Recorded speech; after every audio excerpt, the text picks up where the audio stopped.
Ladies and gentlemen, welcome to this extraordinary expedition, the roadmap to innovation in surgery.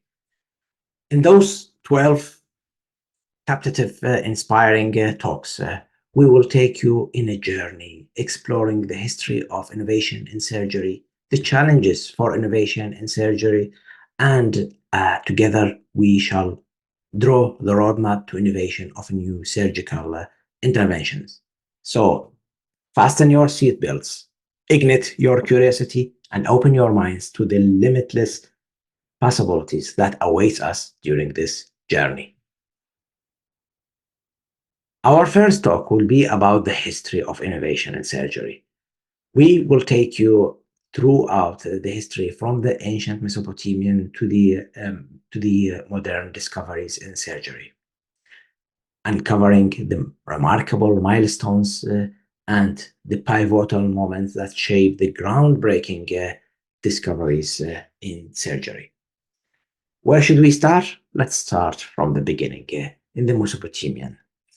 The Code of Hammurabi is one of the eldest medical legal texts that we have. In this code, there is a statement about the surgeons. If they do surgery and it is harmful more than beneficial surgery, and what kind of punishment there will be for the surgeon. It seems that the ancient Mesopotamian, as well as the Egyptian and Indian, they knew some simple surgical procedures such as treatment of wounds, incision of abscess, even some dental and simple neurological procedures.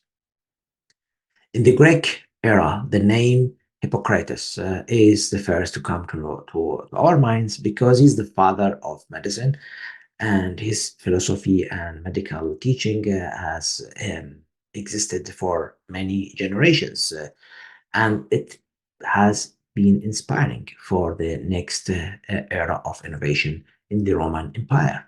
Here in the Roman Empire, the Roman physicians they also mastered some simple procedures and they described more of the surgical diseases. Names such as Galen and Celius are some of the famous towering names during this period. From the medieval age, the Islamic Golden Age, we can recognize many important contributions to medicine and surgery. But let us focus on surgery. Ibn Sina, or it's known in the West as Avicenna, he was a philosopher and a physician. He described many surgical procedures, he described many medical conditions, and his book, The Canon of Medicine, has been textbook for teaching in European universities for many centuries. The anatomist and physician Ibn Nafis described the circulation of blood, and he was the first to describe the pulmonary circulation. However, the most important contribution to surgery came on the hands of Abu Qasim al-Zahrawi, al-Bukaysis, a surgeon who lived in Andalus, which is nowadays Spain, and he developed many surgical instruments. He described many surgical procedures that he has done, and his book, Kitab al-Tasrif, was one of the most influencing surgical textbooks during this period and for centuries after this. At the other end of the Islamic Empire, another physician, Al-Razi, who lived and practiced in what's nowadays Iran, he has a great contribution to medicine, describing many medical conditions. And the most important thing, he was a proponent of medicine, evidence based medicine. And he was one of the first to emphasize the importance of clinical trials. One anecdote about Razi is that at the last few years of his life, he became blind, and his family brought a healer to help him. And he asked the healer before the operation, "Do you know the anatomy of the eye?" The healer said, "No, but I have done this many times." Razi said, "I prefer to stay blind than to put myself under your knife," sticking to his scientific principles. Well, then There was not much going on when the barber physicians were doing the surgeries during the 15th to the 18th centuries. Most of the famous of them was Ambroise Paré, but there was a glimpse of scientific knowledge coming with the William Harvey description of blood circulation. The beginning of the new innovation era started in the 19th century with description of antiseptics techniques by Joseph Lister and hand washing by Simon Rees. Then the developing of the ether and chloroform anesthesia enabled some surgeons to do more surgical procedures, and the discovery of blood transfusions enabled also more surgical procedures to be done.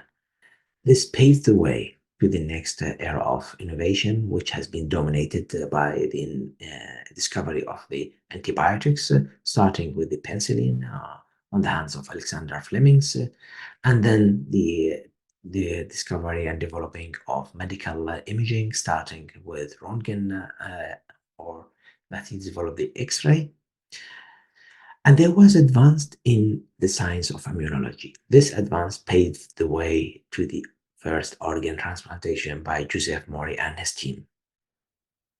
So, what we learned from this journey is that the history of surgery is not only a story of surgeons and surgical techniques, but it involves the work of physicians, anatomists, physicists, and even engineers.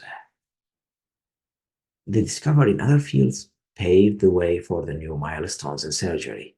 As we saw, the improvement in or discoveries in immunology paved the way to the organ transplant and surgery.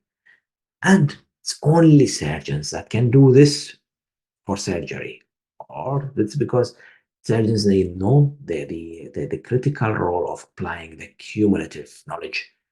But it requires that the surgeon team up with other specialists from other fields to create new surgical techniques. It requires that surgeons are open minded to discoveries in the other fields to apply them in the surgery because it's difficult for others to know where are the boundaries in surgery. So here are the surgeons playing the pivotal role.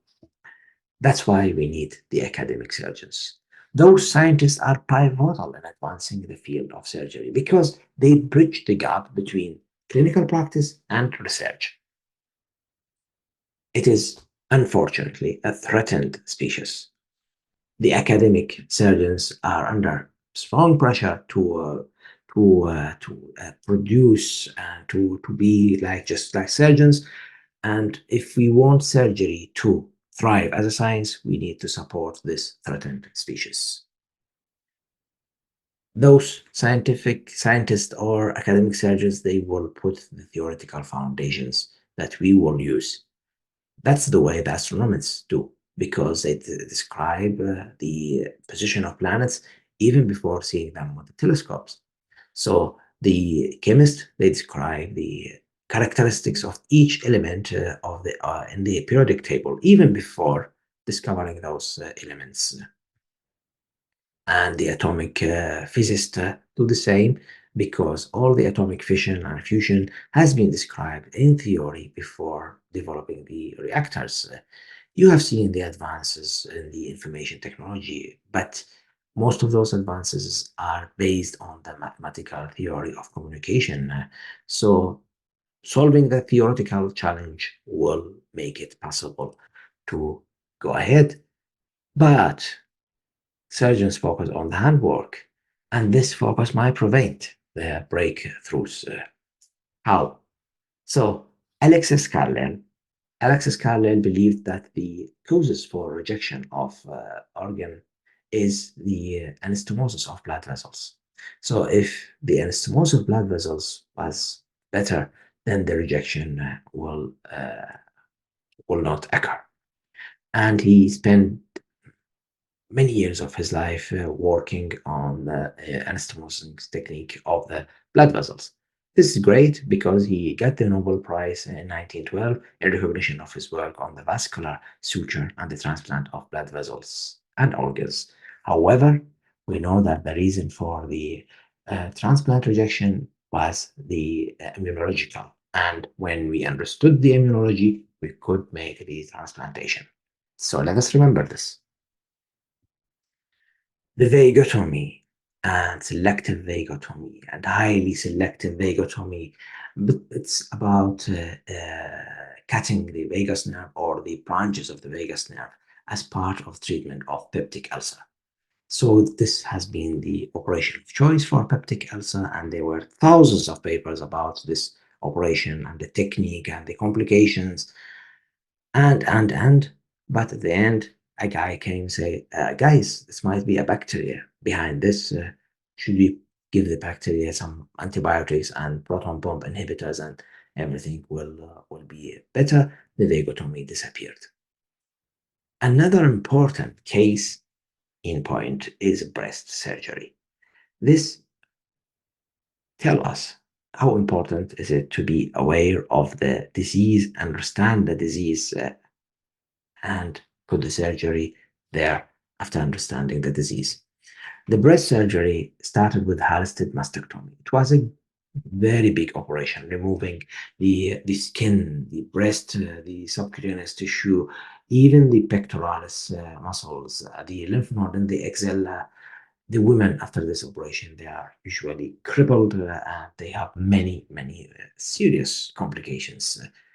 With understanding of the disease, the breast surgery moved to breast conserving surgery or lumpectomy with adjuvant chemoradiotherapy. This is an important case in point because it tells us that we need to understand the disease. How should we avoid such a development in surgery or minimize such a extensive surgery? We can do this through quality control, research. Research can control the quality, tell us what we are doing. Is that what we are doing? Is that the beneficial for the patient? We need to educate surgeons about implementing the evidence so they use the evidence-based practice. We need to involve the patients. That's why patients reported outcome measures are important because sometimes we think that we have done something good for the patient do not agree with us. We need to work in multidisciplinary care teams. The others can see sometimes what we cannot, and we need to develop evidence-based guidelines. How about when the evidence is not existing? We need to create the evidence. When evidence is weak, we need to create it. We need to collaborate to create the evidence. And that's why we need the academic surgeons. Those scientists are important to keep surgery as a science, and we need to organize the surgical care so that those academic surgeons can work in surgical teams as well as the anesthesiologist working in a surgical team, even though they are not doing the surgery. You might say, but surgery is a complex intervention. There are hundreds of factors affecting the surgical outcomes, preoperative, intraoperative, postoperative factors. How can we assess those outcomes? Well, this is one of the things that we are going to discuss during those 12 talks. So today we had a journey in the history, and it helped us to understand how innovation occurred and how can we repeat it without repeating the mistakes of the history. The second talk will be about the foundation of innovation, the surgical research.